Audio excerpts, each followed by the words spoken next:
Hello, everybody, and welcome to Gaming Materialists. This is Revolution's monthly discussion of games and other things relating to pop culture, and that is what we are going to be talking about today. We are going to be moving a little bit away, a little bit out of our comfort zone to talk about Disney, superheroes, and whether Disney and the whole superhero genre is ruining cinema, as some people are saying, or are the people who are complaining about the changes in cinema, are they all just racists? And of course, here to discuss things with me today are the one and only C. Derek Varn. How you doing, Varn? I'm fine. I guess maybe we could call. I don't know. I'm looking at numbers as we talk right now, and I can already tell you that I find the framing of this question to be interesting because there's kind of two things at hand. Is this a viable form of entertainment in the long run? And also, is it art or some shit like that I don't care about? So, Is it not that art? I don't care about art, but that question has always just struck me as like a bad faith question. So it's like, it's art. The question is it art you like, or is it art that's well made? Like, that's a separate question from whether it's art, whatever the fuck that means. And then, Discourse, who is also joining us. Is it art? Is Iron Man 3 art? Hell yeah, it's art. Yeah. But as we say, is it good art? Is it cinema? Capital C. Is it cinema? Is it truly an artistic thing? And we have a very special guest, the most urban member of the This Is Revolution crew, the king of This Is Revolution, a fan of superhero movies, Jason Miles. Hey, Jason. Oh, look at Jason giving himself the applause. How you doing, Jason? I'm doing great. And yes, it is racist. Oh, it is racist. Well, let's talk about why this is, these movies are liberal fantasies. And I think I've told this on the show before. I was at a Comic-Con in 2014. I was doing some work for Gillette, and this little black kid was dressed as Thor. He didn't have the wig, but he had the little helmet, and he had the chest thing, and he had his little hammer. And he was walking with such confidence. He couldn't have been more than Zal's age. He couldn't have been more than 4 or 5. And he was walking with such confidence in his Thor suit that everyone, and there's thousands of people in the street during Comic-Con. I don't know if you guys ever been to the San Diego one. And people were just losing their mind at how just adorable little black Thor was. So. Well, there's been a little bit of controversy lately around this question, and this was something that Discourse brought to our attention. So, Quentin Tarantino, Martin Scorsese, these big directors, big adult directors. Would you call them adult directors, Discourse? Would you say, how would you describe Scorsese and Tarantino? I guess I suppose at this traditional, I guess at this stage, right? Sort of like traditional type of cinema types. I mean, like, I think Quentin Tarantino in particular is a little bit silly himself. I mean, all the most famous things from the movies are kind of a little bit silly, but people regard him as a serious movie maker, and he's kind of whatever he regards himself. And so, a lot of journalists have been asking these quote unquote serious directors about their feelings about superhero movies. And generally they either avoid commenting or comment somewhat negatively.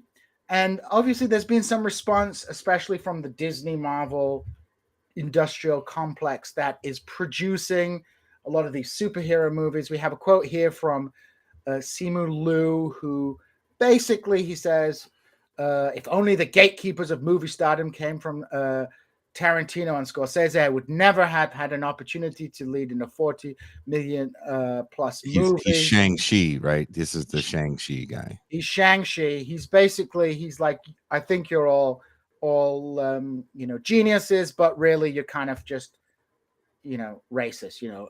I love the golden age, but it was white as hell. And of course that is true. It is certainly true that people from particular ethno-racial minorities and ethnic groups have generally been excluded from the movie industry. And in fact, in this case, it's probably not Black people we're talking about being excluded from movies, often Asian people. You have all kinds of bizarre individuals being cast as Asian characters as well. Can I put a point in that, though? Because when you're accusing that of someone like Scorsese, when Scorsese enters the movie market in the 60s, Italians are not clearly white. They're about on the, and they like, so I find this going back and retroacting race standards from 2022 in America back onto 1960 in America a little bit weird. It's also interesting to me because we are talking about people who are obsessed or interested in. We're kind of conflating two different time periods. Tarantino's very problematic in a lot of ways, but he was also a leader in casting people of color in his movies in the early 90s. The time, which was the time when like blaxploitation and other markets for Black actors had dried up. I'll push back on that and say Tarantino is antithetical to Spike Lee. So even though I don't have to like Spike Lee's films, Sam Jackson dancing for crack or Sam Jackson wearing an unnecessary Jerry curl wig, I don't know. Tarantino to me is famous for white people saying the N-word. What are your thoughts, Discourse, on this entire debate about like the old school directors versus this whole new diverse Disney universe that's coming into being? Yeah, I think that there's a ton of different issues that are all becoming conflated in one another that kind of get turned into sound bites, right? Like this is how like discourse functions these days because you have a number of different issues. So there's nepotism in Hollywood is a huge thing. So there's always been gatekeepers, definitely. And I think that there is 100% that people have been excluded along like racial lines as well, right? When you talk about Scorsese, that's Nick Cage's uncle. Yeah. It's Nick Cage's real last name. They're always related. They're always related. When you look into like anybody who's like, I did this all on my own. Talia Shire. Isn't that his sister or something? Yeah. Those are just to clarify, that's Francis Ford Coppola. Oh, Coppola, sorry. Coppola. But no, you're right. What I think is interesting is you had all these outsiders brought in the late 60s because the studio system failed, and they immediately set up a nepotism system. The amount of Coppolas and people related to De Niro and stuff like that, like his daughter was in a Tarantino movie, right? Right. Yeah. Yep.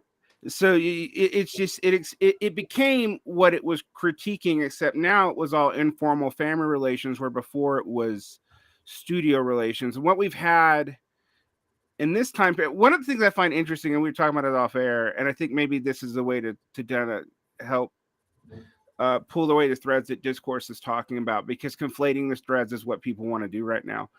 And Disney, a lot of the complaints that the auteur people have, which I think are interesting, and we could talk about it about art with people of color, because Disney actually is good about hiring directors of color, but all their movies end up looking the same. And even when there's a movie that is somewhat distinct, a director somewhat distinct, you look at Taika Waititi or James Gunn, both of those eventually fall to house style. So what you could identify as Taika Waititi in, say, Thor Ragnarok, by Thor Love and Thunder, there's not a whole lot of anything recognizable as Taika, particularly there. I say it as if I know him. But can't what are you the say that about most big producers, though? Oh, totally. I mean, You can. like, watch Poltergeist. Does that feel like Tobe Hooper? It's Tobe No. Hooper directs Poltergeist, Right. but it feels like Steven Spielberg. So I think my point is that we are blaming a bunch of movie trends that have happened before, as we were talking about, on Marvel in particular and Disney generally. I think what's interesting and what is different, and we talked about this, is it's a combination of a bunch of things that we haven't seen together. You were talking about the secondary market part of this. Well, that's 80s children's movie marketing, right? That's where that starts. That's where, like, it really kind of starts with Star Wars by accident, but it's deliberate after Star Wars, right? Then you have the dominant franchise of one genre that's easy to watch, and this was something Gene was talking about. So you had it with westerns, you had it with action movies in the 80s and early 90s. Then you have IP mongering, which really begins in the 90s.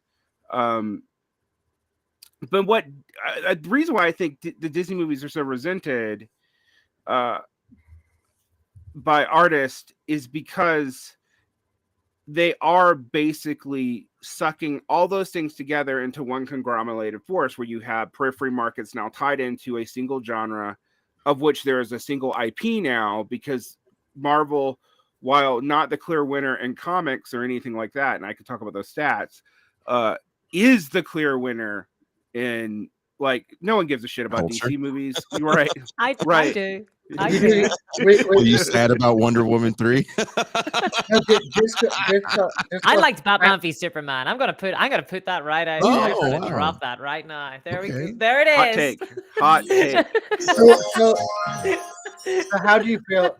So Discourse. So you talked about the nepotism, and Varn's kind of followed up with how these things all come together. So, I mean, do you think the criticism, even if the auteur directors don't have much of a standing to be that that enraged by it, do you think the criticism is fair about these movies, that they become kind of corporate and they have a style? Because when I see a Marvel movie, and maybe you disagree with me on this, they all seem to have fallen, like Varn says, into a house style where you have you have the kind of witty banter, right, which I'm like really sick of, right? I'm like really sick of the jokey witty banter and the asides and but there is like very much a kind of style that you see anytime there's a kind of innovation in a Marvel movie, like something like Guardians of the Galaxy people really liked. Suddenly that gets like sucked into the style, and then every movie going forward has that same bullshitty witty banter that might have worked in one context, but after 6 movies of it, you're like, I just can't take this anymore. I want something. What do you what would you define as this style, and how is it affecting? Well, it's tough. It's hard for me to examine, really, because I feel like one of the problems that Marvel movies have is that they definitely have a formula, and that is 100% driven by the studios. And obviously, then you have auteurs like Tarantino who are going to resent studio interference in that way. Obviously, Tarantino's never made a Disney movie, right?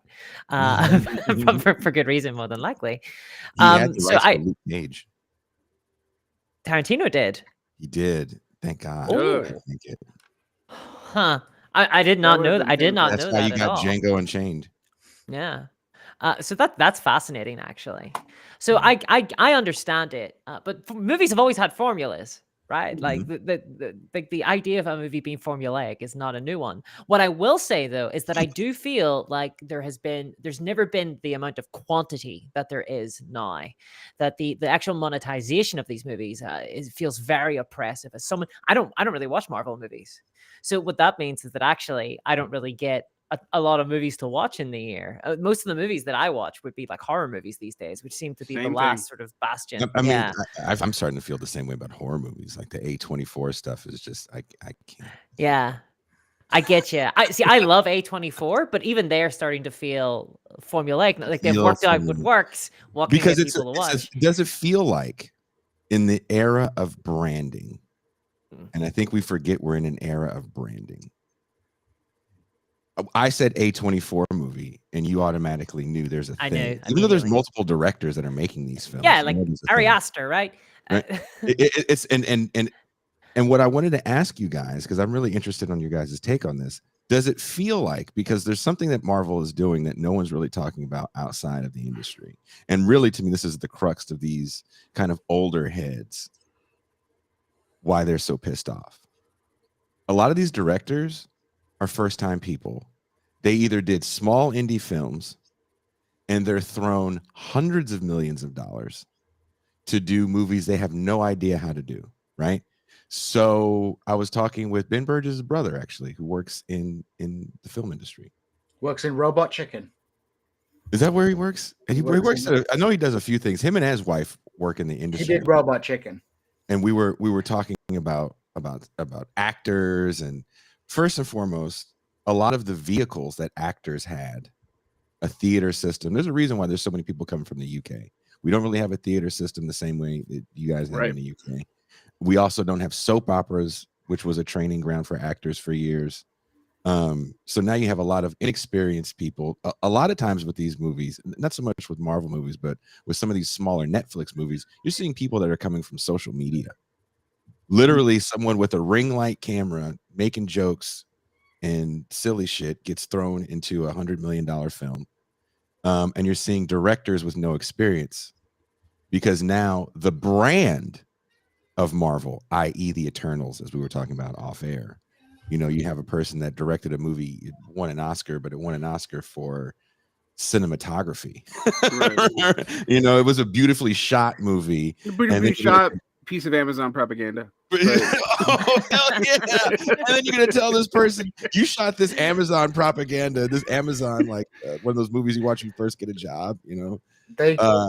And you're gonna give them a Marvel movie filled with special effects that you have no idea how it's running. What do you guys think about these older directors and these more established stars kind of being mad that they are no longer the go-to? I don't need Scorsese's name. I don't need Tarantino's name. The guy from Shang-Chi, again, I couldn't say his name and I just read it on the screen for 5 minutes. But he's right. He's in a $400 million movie that was shot. I mean, he's Canadian too. I mean, I think this is really important. We don't have, there are very few stars now that bill a movie. Like you got Tom Cruise. There's a Tom Cruise movie. Used to be Will Smith until Will Smith did a bit of toxic masculinity at the Oscars. But like literally for the last 20 years, those are the only two actors who could carry a movie, right? Who can as a branding, right? And who like will basically the movie will be made for them. There's like specific. Like all the Will Smith movies are the same, right? Like I firmly believe Will Smith is like a shitty actor because every movie since Bad Boys, he's just played the same guy in Bad Boys over. And I like Bad Boys, right? But you know, like when you stick the dude from Bad Boys into iRobot, it's like, what the hell is going on here? So there's that. That's gone. The big director thing is declining because Discourse, you've talked about this in the context of Warhammer art. Like back in the 90s when I was coming up in Warhammer, you knew who all the artists drawing the pictures in the Warhammer book were. You knew who was writing the rules. It was like Gareth Thorpe or Jarvis Johnson. Like these names are big, right?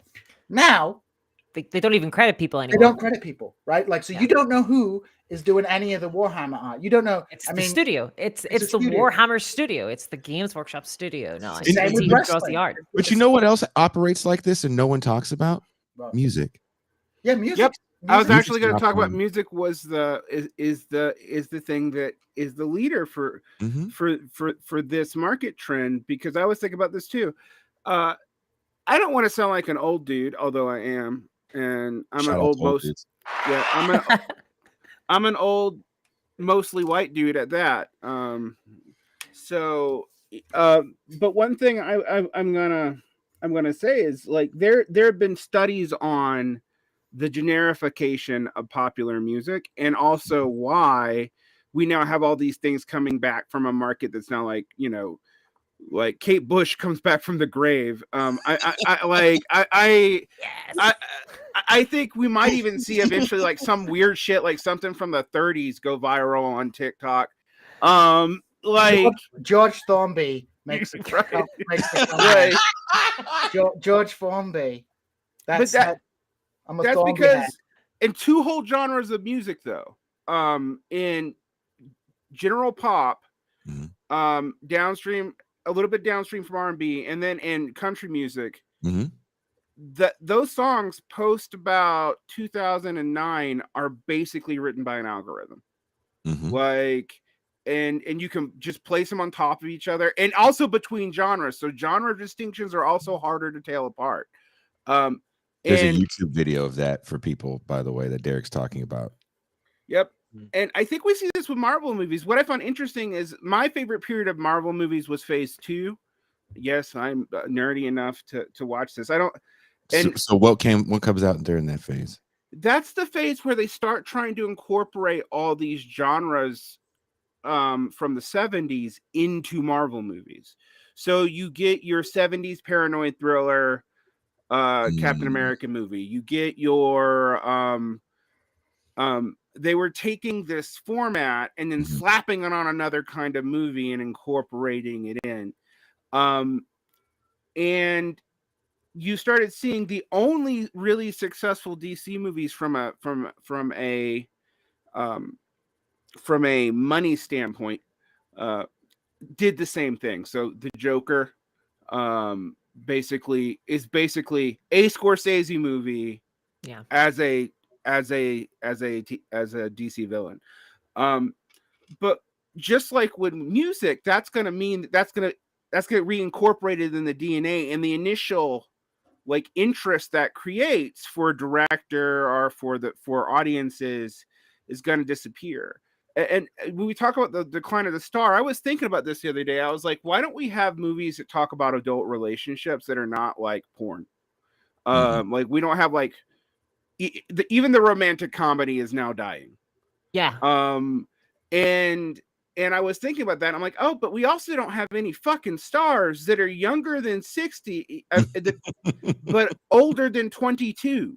Like there's Zendaya. I guess she's probably a little bit older than 22. I don't know. There's Zendaya, and then there's Tom Cruise, and you cannot think of anybody of any significance. That's a romantic comedy right there. But you know what's funny though? It's Tom Cruise. You never Zendaya to Scientology. There we go. That's the movie. You never talk about the age gap though in relationships when it comes to movies and male actors that are generally playing they're 50-year-old dudes that are married to 20-year-old women, and they're supposed to be the same age. Don't make fun of Cuba. I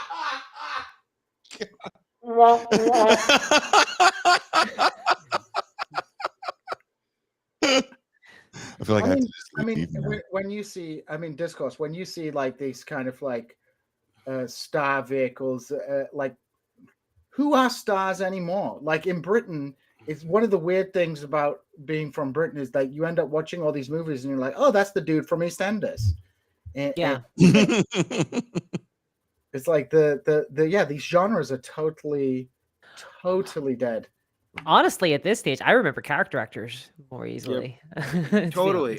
I'm with you on that. Like, but I was actually thinking about that. There's been horror movies that have tried to break out with like Marvel and or Game of Thrones, speaking of somebody, or whatever stars. It doesn't work because people don't care about the actor outside of the specific role. With literally the only person I can think of right now is Zendaya. And I guess we could talk about the two exceptions. So as a sign of hope, and that is Robert Pattinson and Kristen Stewart and Adam Driver, all of whom come out of like weird niche properties 10 years ago. If you'd have told me that Kristen Stewart and Robert Pattinson would have been major actors off of the first Twilight movie, I would have like laughed at your face. So it's not like there's no way out. But I also mentioned that as like the weird exception that proves the rule, because when I'm going through, those are the only two I can think How of. long did it take though, Derek? It took a decade. It took a decade for them to get out of that, and they had to do a lot of small movies, as these actors try to do. Right? I think we saw the failure as well of trying to get big actors in these movies with Morbius. Jared Leto didn't need to be in Morbius. I watched it. Do you think Jared Leto's a big? Do you think he gets butts on Jared seats? Leto, I've never seen a person get that much love and hate at the same time. Yeah. And you talk about someone that follows a trend. I remember I was at a what was that traveling festival, the first one in the 90s, Derek? The first one, Lollapalooza, yeah. I was at a Lollapalooza in Mountain View, California, and I saw his band when they first came out on a small stage. It was very different from the My Chemical Romance cover band they became. You know, that guy's kind of always followed hot trends. I'm sure he pushed really hard to get into a Marvel movie. But I watched it. He does have Oscars. I mean, like, it's not, I find him now to be a very handsome. Yeah. The Dallas Buyers Club. But I find him now to be like a very handsome potato. But but it's actually interesting. We have seen the star part of this movie, of this series, and this is a change in the Marvel movies in particular. They are held down by stars in the beginning. They're not anymore. There's no push for that. We're not trying to find a Robert Downey Jr. or hell, anybody. I can't think of. Go ahead. As Jason said, it's because of the brand. It's the consistency. People know what they're getting, and I think there's something about this, how safe Marvel movies are. They're not challenging at all. I think people like that, you know, in their blockbusters. They don't want to be challenged. They want to go and just enjoy, you know. They don't need, you get the streaming service for your edgy stuff. Yeah. And I think when they experimented with Netflix, which, you know, again, we're not really talking about the market capture that they're doing. You know, for them to put these two properties, these quote unquote darker properties, no pun intended, Luke Cage and Daredevil, on Netflix, and really have more adult content, if you will, complex stories, and then go, well, we're pulling them and we're going to have our own streaming service. Thank you very much, Eda Dick. I mean, I think this speaks to something. Like, all these trends we've talked about have existed before, but really what marks this phase out is, like, we're not just talking about a genre, but we're talking about the monopolization of an IP, and specifically two IPs which matter. I mean, like, the cinematic universe strikes me as having been an accident, but it's created this formula that, like Discourse will tell you, DC has tried to follow that with their movie. What's his name? Hasbro tried to do a Hasbro. Does anyone remember the Universal Monsters expanded? Yes, Universal Monsters, yes. The Mummy, the Mummy, all that stuff, and Star Wars. And what I was thinking about this morning. I've been watching Andor. People have been watching Andor. Like, Andor is, I like Andor. It's a good story. I had a moratorium on Star Wars stuff, but it got me to watch it. I watched it, but when I was watching it, all I could think was, like, this didn't have to be in the Star Wars universe, right? This could have been a thriller sci-fi. There was, you know, the aesthetic didn't feel Star Wars. There's no need for Jedis. I will forever remember a tweet. I think it might have been from the editor of IGN, but I'm not 100% sure. And they tweeted essentially that they would love to see a Marvel movie about some sort of office worker, or just like somebody, you know, whose like lives were just a drama set in the Marvel universe. Like, what's day-to-day life like? Dude, that's just a movie. Like, what are you talking about? It doesn't need to be a Marvel movie. Not everything. Well, you know, it's funny that you say that, Gene. To push back on Andor is funny because no one pushed back on those 400,000 books that came out from like 88 to 2000 and whatever. And these shows to me are an extension of the books and the video games. Like, all of us got excited when Shadows of the Empire video game dropped in, was it 95, 96, because it was, there's a story in between Empire and Jedi. Who's Dash Rendar? Like, we all got excited about that. Yeah, my hot take from the year 2001 to year 2005 was that the video game storylines were better than the prequels, which I still think is true. Yeah, very true. That's why they're biting them, Derek. That's why, aren't they biting some of the video game storylines for some of these new movies? Yeah, I mean, enjoying Andor. I mean, it's interesting though. I mean, one of the things about that is there. I think people, when they were like, oh, they got rid of the extended canon of Star Wars, and I'm like, yeah, because they didn't want to have to pay all those writers. like they got to go back and give royalties to, like, I don't know, 85 different writers for the, like, Lucasfilm, because they were really promiscuous with rights on these periphery things in the 80s and 90s. Like, they just wanted material out there, and they'd give it to, like, anyone who'd make it. Did you know Kenner, or was it Kenner or Hasbro, had pitched a movie? Did you see that? Dan Larson, our friend Dan Larson from Toy Galaxy, or sorry, Secret Galaxy, did a show on this. Did you watch that, Derek? Where no. Kenner had, or was it Kenner or Hasbro? I can't remember which one. They pitched a whole movie because, like, we got a toy line that we want to do for After Jedi. So, hey, we got a movie for you guys. Yeah, that was in Kenner, because Kenner exists. It was a small Midwestern toy company. It wasn't really doing that well. It exists. The only reason it's still around is it got, by accident, the rights to the 70s Star Wars toys, and they have maintained those rights forever. Like, everything else is Hasbro now. Till all are one. Yeah. But I find, I just, to return to the IP thing, I just find the IP issue is, like, very restricting, because it forces people to write their stories in a universe which is owned by someone else, right? Which and I think that's kind of dealt it. I mean, we go ahead. I wonder, though, if there's, like, some of the issues that we're talking about are down to two things. First, the fact that extended universes and things like that used to be quite fringe, right? Like the Star Wars extended universe, most Star Wars fans, like, hadn't read them, you know, even people who were, like, quite big fans. And secondly, so they've become more mainstream now, obviously, with the Marvel movies. But then secondly, that this seems to have been almost weaponized by a single company, whereas before, you know, maybe you had trends like cowboy movies, but correct me if I'm wrong, but wasn't every studio making cowboy movies and competing with each other to make the best? Now you just have Marvel movies. You know, they're Disney. They're all Disney. You know, nobody else can seem to quite capture that magic. So, I mean, I think that's an important, like, Star Wars. I mean, it comes down to copyright law. You know, like, right. I think under older copyright law regimes, people should by now be able to make their own Star Wars movies, and we would perhaps get better Star Wars movies if the story of Star Wars was now public domain. But because all these IPs are locked up in complicated legal arrangements and managed very carefully, this means that, you know, like, you have companies that own popular culture. You go back to ancient times, like, nobody freaking owned the Iliad or, like, ancient stories. People iterated on those stories. Or even, like, the early 19th and even up to the early 20th century. Like, I mean, H.P. Lovecraft, right? You don't, like, H.P. Lots of those stories are public domain, which is why everyone uses them. Yeah, that's why everybody uses them, right?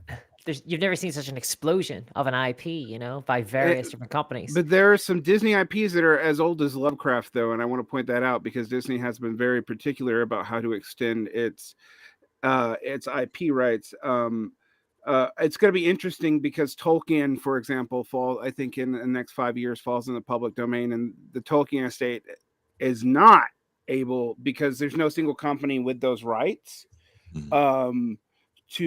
There's no company that's going to be pushing for those rights to be all within one company. So, like, there's 5 different companies, for example. Like, so that's why whenever you watch a Tolkien property, like, say, The Hobbit, they can't mention certain things from the Silmarillion because those rights are actually owned by somebody else. And so on that scenario, all the companies are literally just rating like this for the rights to go up, and so they can finish telling the stories that they bought, and we're gonna have like 8 different versions of Lord of the Rings or something. Disney makes sure that does not happen. Some of these superhero properties now have been renewed. Like, I'm not quite sure how Superman is not in the public domain, except that people have been good about keeping it out of it. Derek got. That's a good point, though. I've never thought about Superman being in the public domain. I always think of like Mickey Mouse and stuff, but not Superman. What about there's Batman? that. Why isn't Batman in the public domain? Batman's been around since what, the 20s, 30s?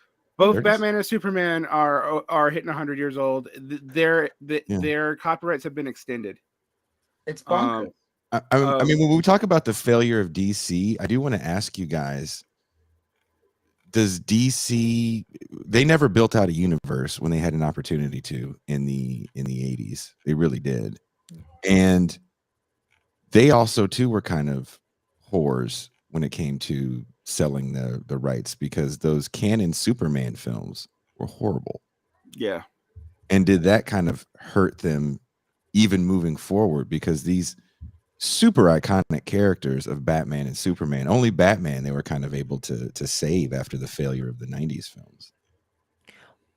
Well, it's funny because it's the lesser known heroes for Marvel that managed to succeed at first, right? Because they didn't have the expectations. Yep. Yeah. Whereas Batman and Superman have really struggled because, you look at like the Man of Steel movies, the more modern ones, and everybody all the Superman fans are divided because they have an opinion on how Superman has to act. Iron Man, who cares? Like, I mean, who cares? Right? like who actually cares? Like the diehard sycophants of the 90s. He doesn't have a mustache. You ruined the character, whereas they were able to introduce those to an audience and create a new thing. And I think DC has actually suffered now for having such a recognizable cast, whereas with Marvel it just feels like they can do anything with them. Yeah, that's an interesting point, because I've thought about that now that in Wakanda Forever they've introduced the X-Men without telling anyone they've done it. By Namor being a villain, that's an X-Men character that introduces that's them showing to. Yeah, they did actually. His origins are changed so that he has a tie to the weird Wakanda flower, but he's a mutant still. That's why he can do what he can do, which means they have to. People who were comic book nerds in the 90s, they've announced to us without announcing to us that they are going to roll out the X-Men. The interesting thing about that is X-Men, like Spider-Man, is one of those properties where people care about, even though X-Men has like 300 something characters in it. Actually, it's crazy how many characters are in the X-Men IP set. But it's a new universe, right? Really. It really is. And I'm actually been like puzzling, like, how are they going to incorporate it? Because they want to. I know they do. Who's Storm? You gonna roll out Halle Berry? I would roll out Halle Berry as Storm. Hell yeah. She's my forever Storm. I would love to see Halle Berry. Does Hugh Jackman come back? I think he doesn't want to do steroids anymore. I think he's. Yeah, I think his testicles must have like shriveled up. You got to love it when all these people are like, "Oh yeah, I'm working out for this movie, and I'm doing this regime." It was like, dude, you're just taking a bunch of steroids and starving yourself. We know what you're doing. Well, they're working out too. Don't be mean. They are working out too. Like, but my brother. Have you seen Joe Rogan? My brother is a pro wrestler. And he's buff as hell, but he doesn't have that definition. Do you know why? Because he doesn't fucking take steroids. Look, there's a reason. I'm not a steroid taker, but there's a reason why. If you're Will Smith in your 50s and you have to be shirtless in a movie, you're not going to sit there and do 100 push-ups on your own. You're going to take juice, human growth hormone. You're going to get on a training regimen. They still have to work out. It's the ability to work out to where the muscle can't move anymore, and then you can go work out the next day. The healing factor is up. Chris Hemsworth is on steroids. Look at a picture of him before Thor. Look at a picture of him after Thor. Joe Rogan, of all people, had this guy on that has a pretty big YouTube channel where they talk about people that are on juice. I find this whole conversation very interesting. And they had a picture of Chris Hemsworth in the movie right before Thor, and then Thor. I'm like, I think he grew. I think I have this picture. This is the picture of Chris Hemsworth before Thor.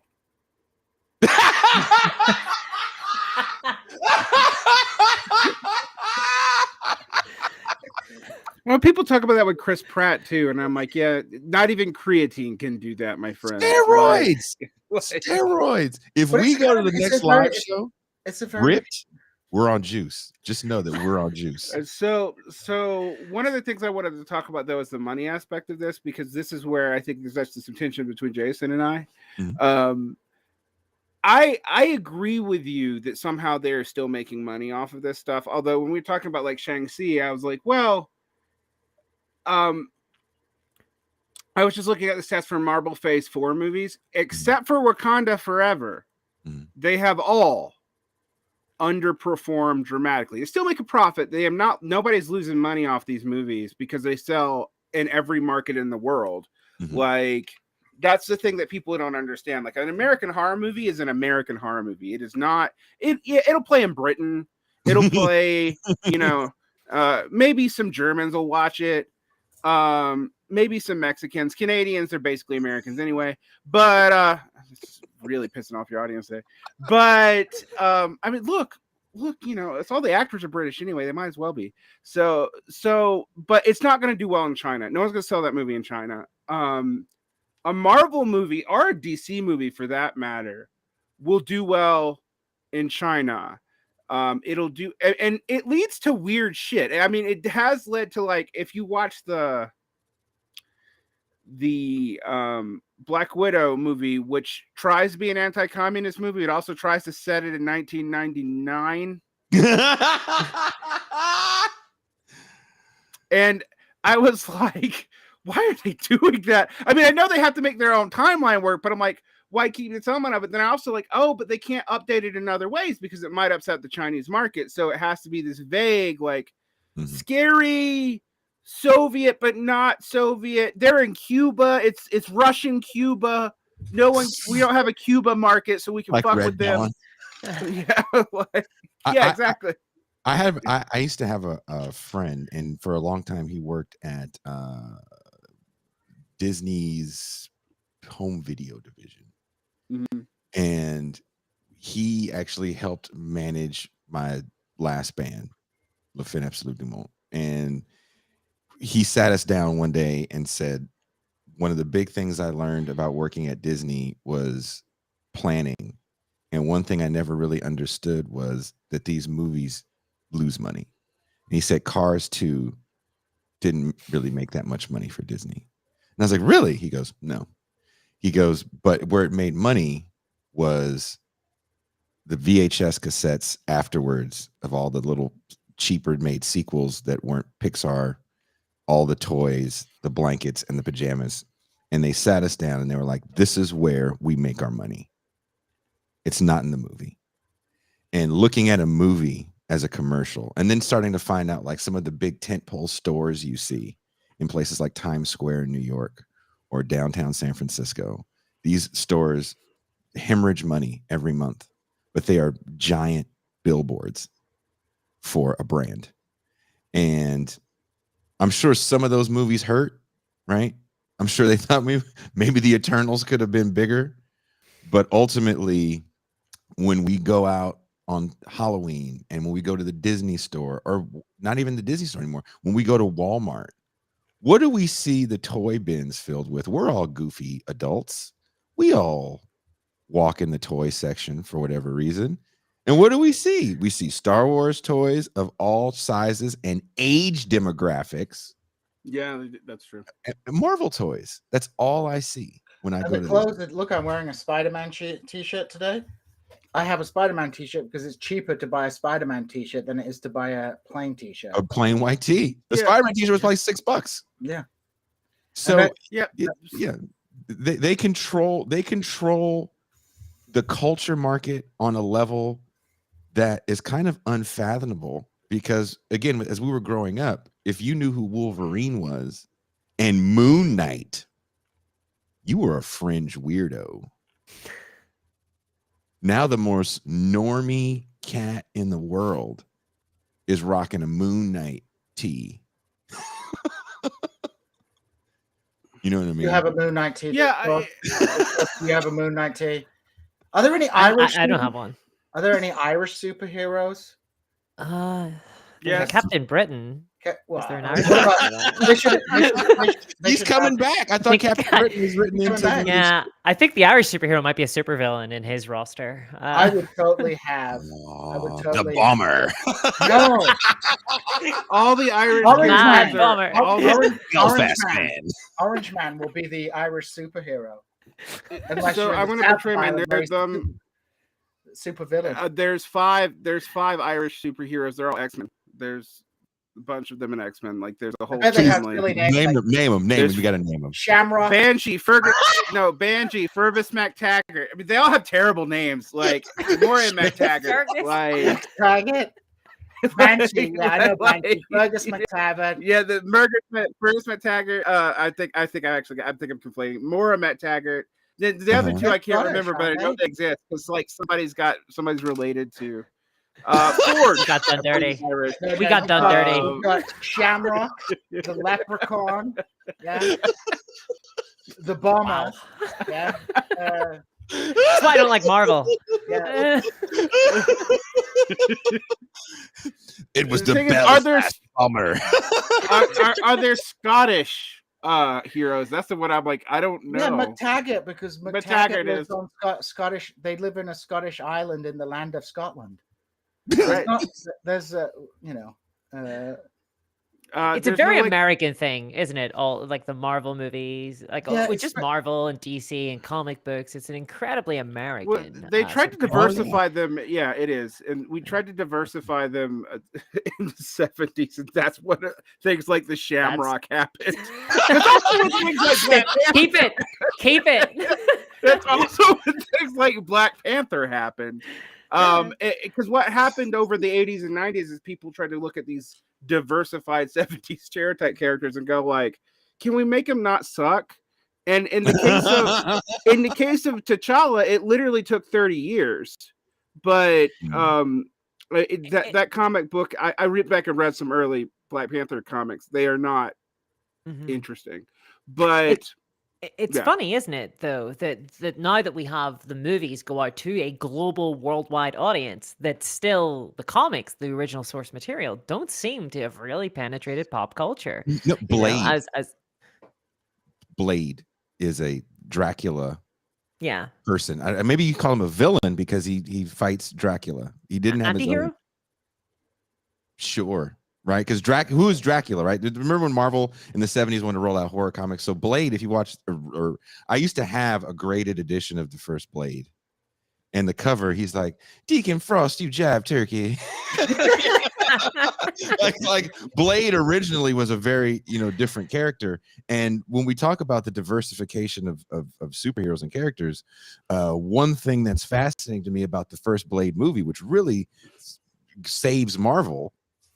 It's a quote unquote black film that you don't realize is a quote unquote black film because it's done so. You don't even realize it's like a superhero movie. Mhm. It's a bloody vampire movie in an era where superhero movies have become very dark. The Crow, Matrix, and it. I can watch Blade 1 over and over again. I don't know if you guys feel the same way about the Blade movie, I and haven't you seen don't it in even. years. You don't even think about it being a Marvel movie. I had to remind myself that it was a Marvel. I had to remind myself that Morbius is technically related to Blade. It's Daywalker. so one of the problems that you have is a lot of the darker Marvel IPs don't carry in the Disney universe, and they did try to take care of that a little bit with the Netflix, but then they took that back. Yeah. But like, if I guess we've just like blocked out that the Marvel Knight movies happened concurrent to the Marvel movies, so New Mutants. no, that's separate. Like the Ghost Rider. Oh, these are all the most Oh. You popular mean the like Nick 90s. Cage ones, or you mean when they Right. tried Nick to? Cage, Yeah, And Marvel Knights was tied to Marvel Studios. It was like, we have these darker properties that we have to do something with, which to do Blade again. And so that they did it. They started with the Ghost Rider movies, and basically were like, well, that lost a lot of money. Never mind. And I find it interesting because it tells you a lot about the cultural market that you're operating in, right? What Blade was trying to do was make comic book movies palatable to adults. Mm-hmm. Mm-hmm. Disney does not feel the need to make anything palatable to adults because it sees adults as lemmings too. So like, and I kind of think that's a little bit behind why they pulled back the Netflix shows, other than IP stuff as well. Because like, when I'm like, okay, where are they gonna put Luke Cage, Daredevil, Jessica Jones, which is a very pretty Very adult dark comic, Yeah. right? All these aughts written comics that they aughts and 80s during darker periods where they're going to put those in this current universe. Like, you go back and watch the next Marvel shows, and they're pretty good, have complex characters, but that New York has no place in the Disney studio in New York, even if it's owned by Disney. Like, you can't put that in the same world and it makes sense. I'm like, okay, where's Luke Cage in Wakanda Forever? Nowhere. Luke Cage. She's like, where you going, Jive Turkey Takala? Why you Negroes fighting with spears? But it does bring me to the other one. We were talking about this. Wakanda Forever, like, also did break the trend of the most current round of Marvel movies not selling well. Like, no one cared about Shang-Chi. Really, no one cared about the Eternals. People also didn't care about prior properties that had done well. Like, Thor: Love and Thunder did not do that well. Mm-hmm. I guess one of my things is, like, when you have someone like James Gunn and Taika Waititi, and you let them, and you give them a little bit of creative control, then you take it away, it actually does piss the audience off. Is that COVID related though? I don't know. It's hard to say because other movies have done well. They marked their expectations post-COVID down. Mm-hmm. Okay.